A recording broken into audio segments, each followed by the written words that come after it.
Si descansan las costillas mientras el palo va y viene, y que de cualquier astilla se puede sacar la cuña, vamos mi pueblo no fuña. Un saludo revolucionario, bolivariano, a todos los patriotas. Bueno, hoy arrancamos el programa Pensamiento Socialista con el tema de los consejos socialistas de trabajadores y trabajadoras.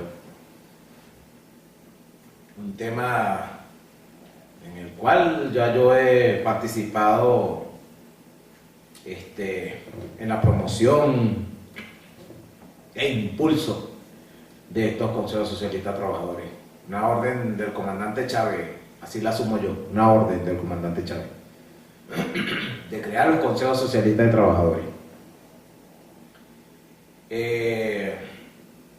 Recientemente a mí me invitaron a un congreso en Ciudad Bolívar con el objetivo de hablar de los consejos socialistas de trabajadores.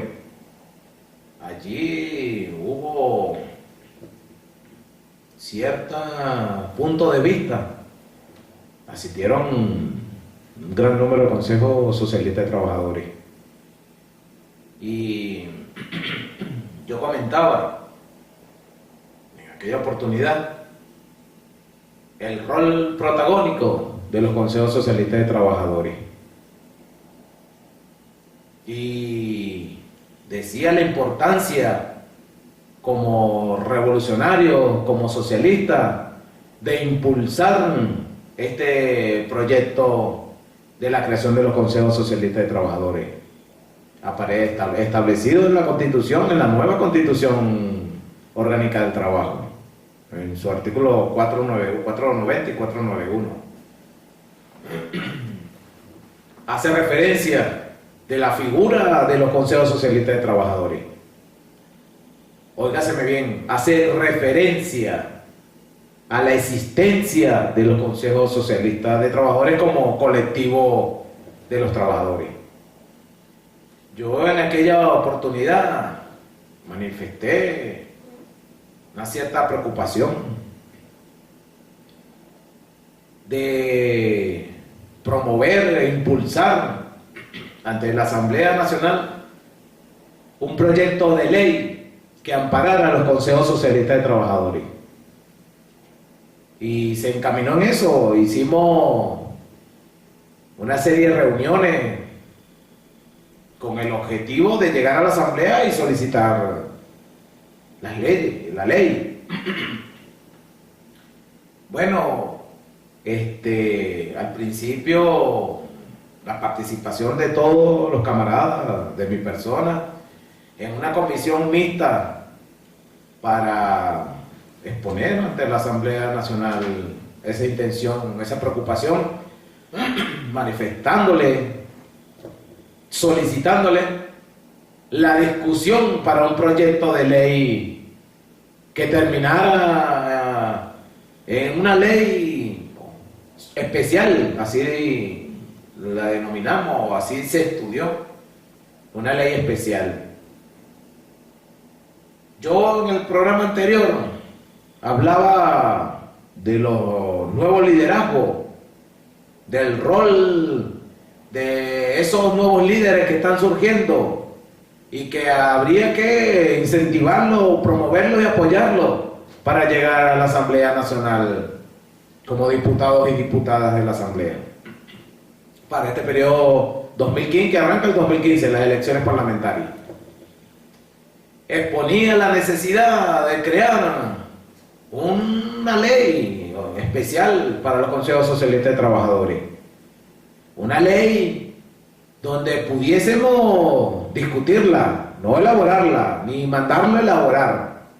una ley que fuera discutida por el seno de los trabajadores, los verdaderos trabajadores.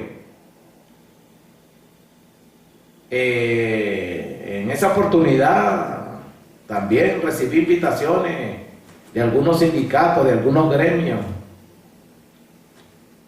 Yo lo digo muy responsablemente. Era como para, en el béisbol se utiliza un término que se dice, vamos a registrar tercera base. Eso de registrar era para ver en qué andábamos nosotros, en qué andaba ese movimiento que venía impulsando la ley, la solicitud para la ley orgánica, la ley especial de los consejos socialistas de trabajadores.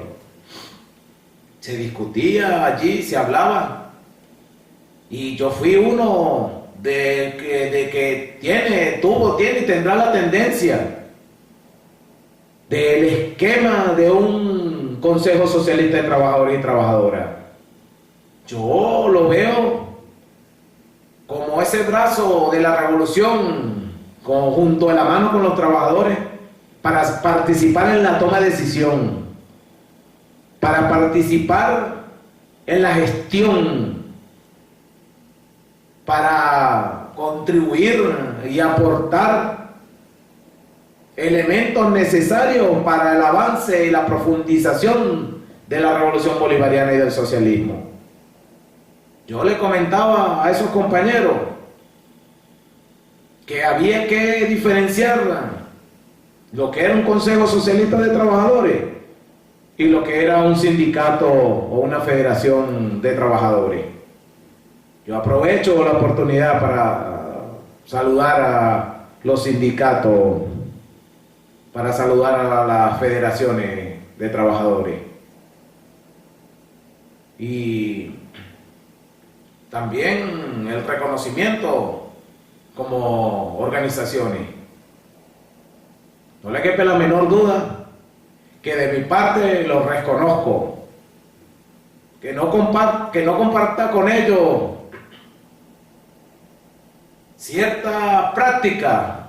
Bueno, ya eso quedaría para discutirlo en una mesa de discusiones.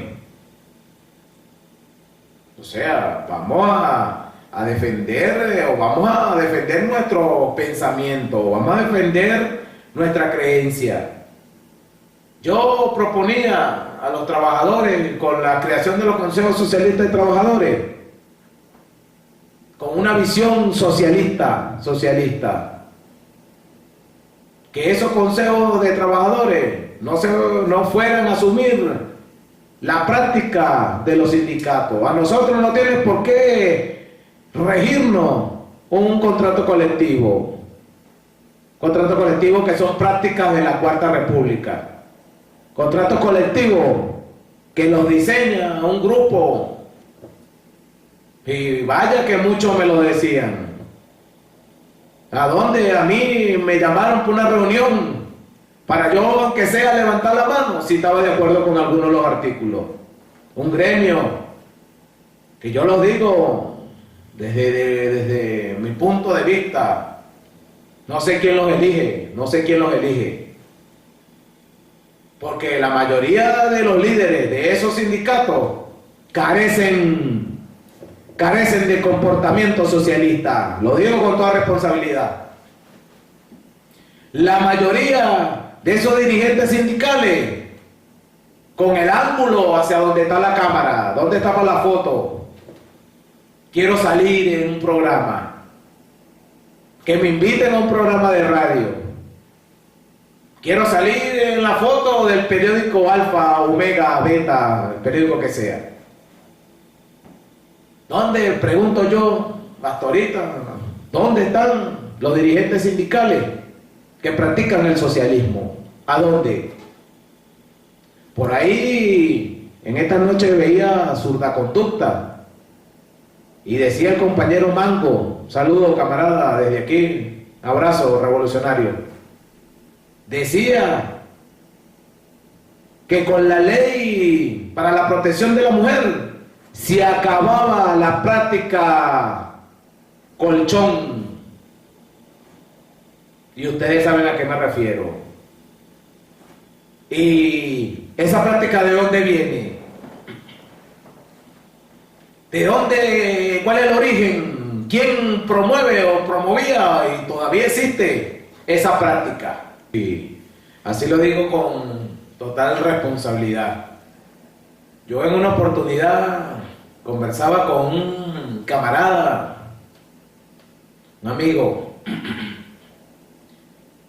dirigente o perteneciente a la dirigencia, al nivel de dirigencia de un sindicato que no voy a nombrar, me voy a reservar nombrarlo.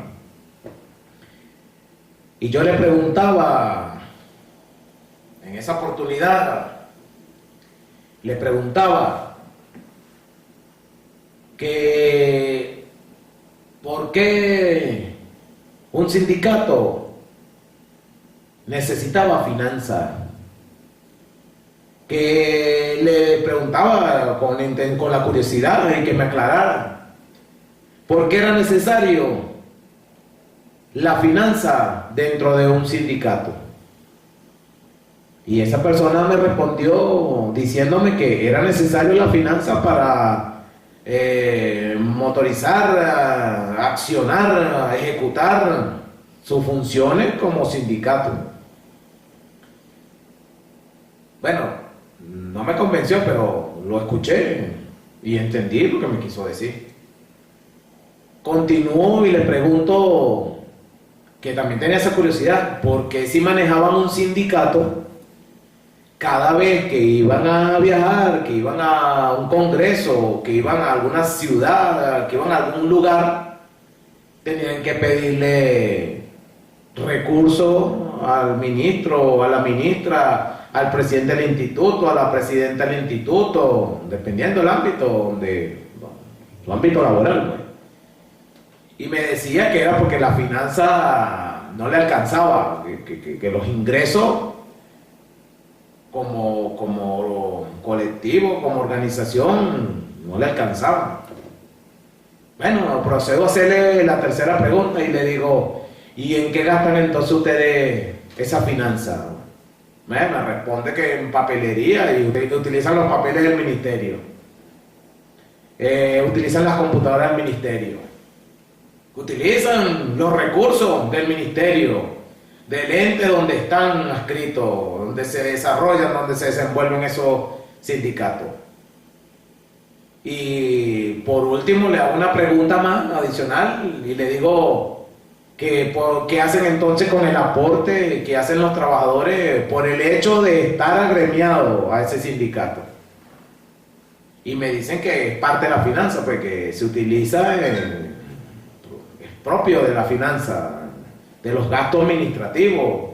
Es una continuidad de la primera respuesta que me dio cuando le pregunté qué hacían con la finanza. Entonces le digo, vuelvo y le hago otra pregunta. Yo cuando estuve en la universidad, a mí me decían Pepito Preguntón, porque me preguntaba mucho.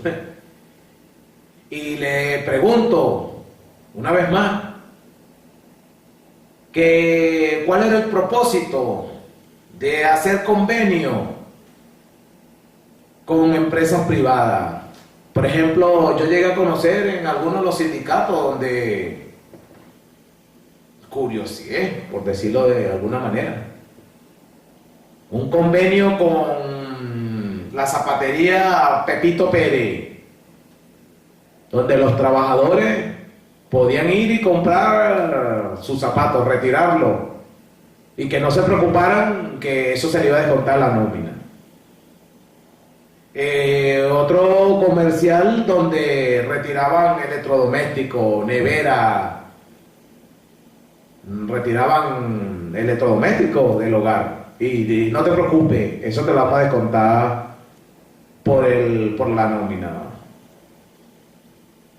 Entonces le digo, bueno, ¿y si el sindicato se beneficia? Te hago una pregunta, le digo, te hago una pregunta. Entonces, ¿quién se beneficia allí, compadre? ¿La dirigencia de los sindicatos o los trabajadores? Bueno, ahí no me respondió. No me respondió porque no hay una cultura socialista para responder. No hay un pensamiento socialista, una práctica socialista para responder esa pregunta. Inmediatamente lo abordo con el remate de las preguntas y le digo que qué hacen con el aporte de los trabajadores, de los agremiados, qué hacen con ese dinero cuando un trabajador se le presenta una situación sobrevenida, una situación ajena a su voluntad. ¿Qué hacen? ¿Cuál es el comportamiento de ese sindicato en lo social, sobre todo en lo social?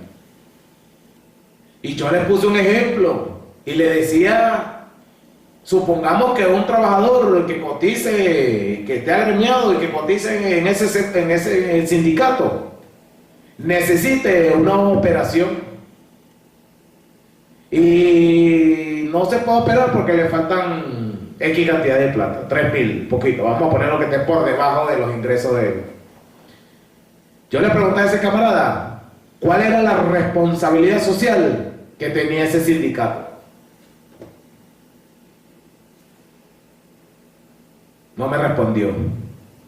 Me dijo que los ingresos del sindicato no daban para resolver ese tipo de casos.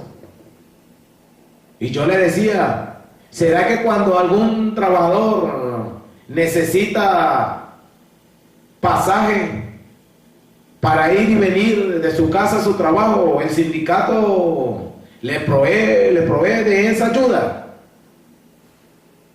Me dijo que no sabía, o sea, no me contestó, porque no hay respuesta. O sea, el que practica los vicios del capitalismo, se le complica dar una respuesta ante una pregunta socialista.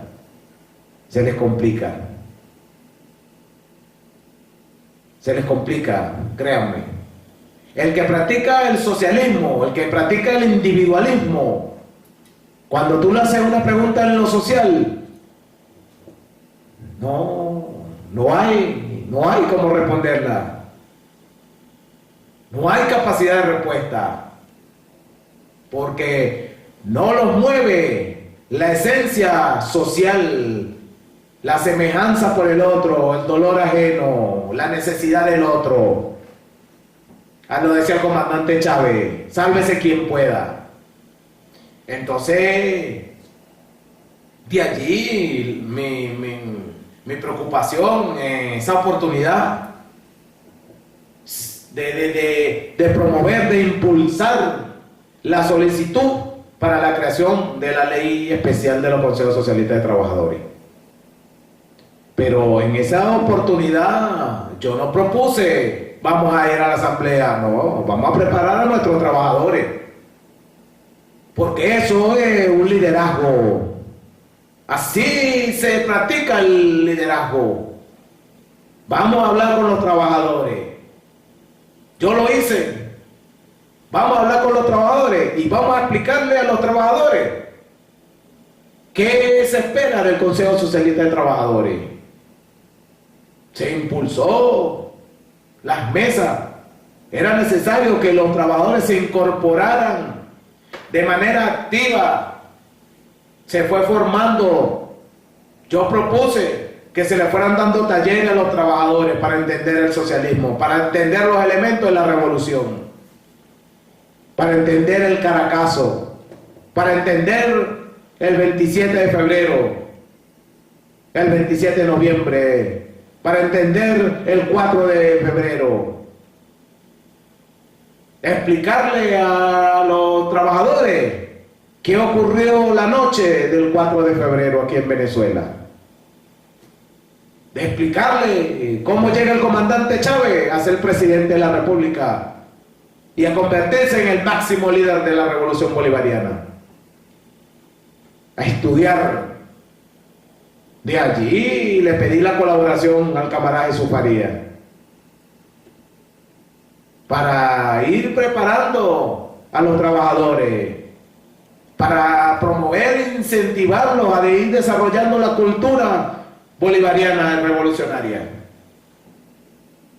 Entonces, menciono ahora lo del programa anterior.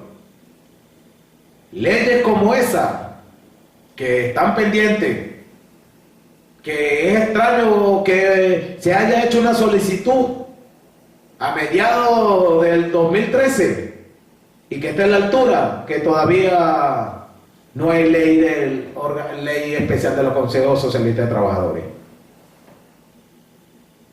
Más adelante yo trataré de explicar lo que yo considero que es la piedra de tranca por la cual esa ley todavía no ha salido. Aprovecho para irle informando a aquellos próximos diputados a la Asamblea Nacional.